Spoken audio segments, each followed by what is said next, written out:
7 years after the Arab Spring and 9 different governments later, why is Tunisia still struggling economically? That's the question I asked my guest on the program this week, Professor Charles Dokubo, a senior research fellow at the Nigerian Institute of International Affairs. It's easy to criticize a sitting government than to take up and then rule the country the way you think that you can do. The fact is that, there's now a lot of division that has come into the open. The Salafist movement, that the secularists and the religious extremists, they've emerged in a place that has been taken for granted that those things don't exist. But now there's a bigger problem.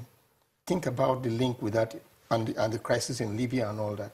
So the country is going through not only economic, political, the inability of these various factions to come together to build a stable democracy. And also a democracy that is underpinned by economic growth and all that, and it's not available. It causes crisis. Sometimes economic development and democracy don't work hand in hand, especially for a developing country that has come out from instability. Now, talking about the crisis in Libya, the army has been deployed in several cities to help quell violent protests which forced the police to retreat.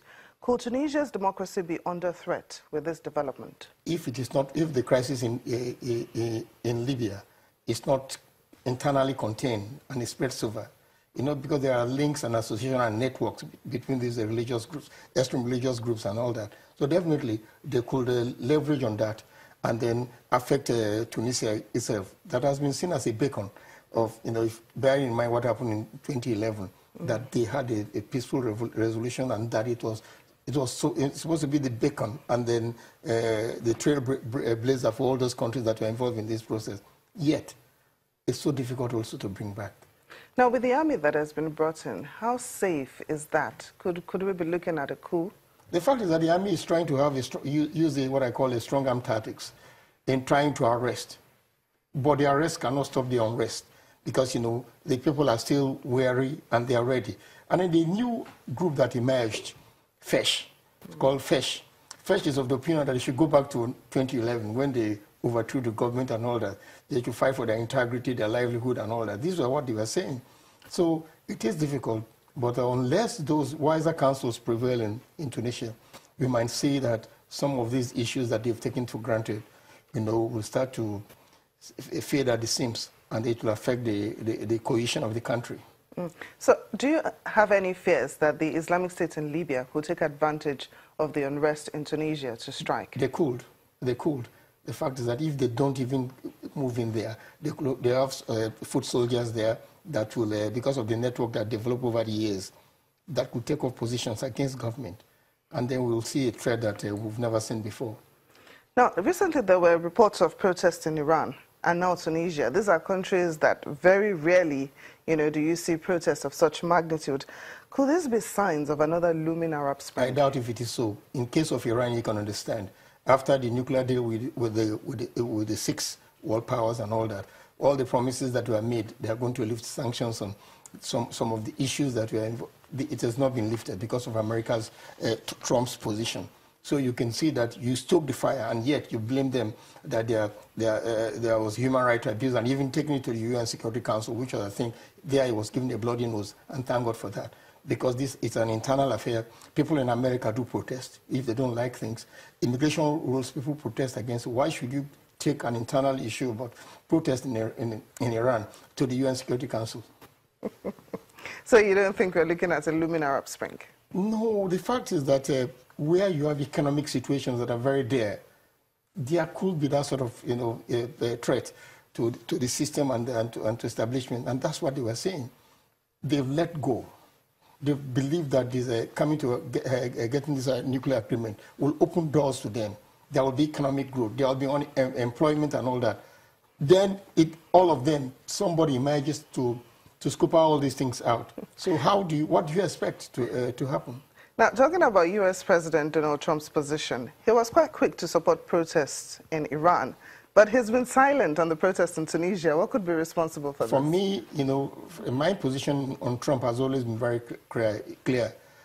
It's not a rational leader, and he doesn't even know sometimes, he doesn't even feel the pulse of the nations. Everything is about, I must be on top, I must win, it must be seen on my own way or the highway. So that's the problem he has. He also thinks that Iran is now a big antagonist to the United States because of the position they're taking. In fact, we have not seen anything bearing in mind that if the sanction continues, then Iran could also turn back all the decisions that have been taken about the nuclear refinements and all that. They could carry out missile productions and tests also. So you create a situation out of nothing.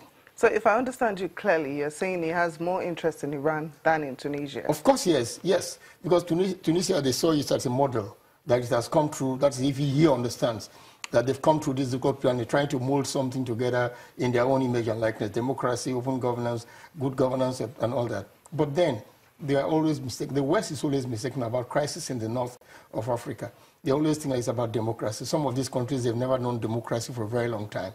And these are the issues that brings us such problems like price, cost of living, unemployment. Unemployment in Tunis is about 15%. Wow. So definitely, these are issues that will make people, incite people to go on the streets and all that. You don't have to stay in your tinted houses and air-conditioned rooms to tell them to strike the government and all that. It shows that in fact, you are living a life of illusion.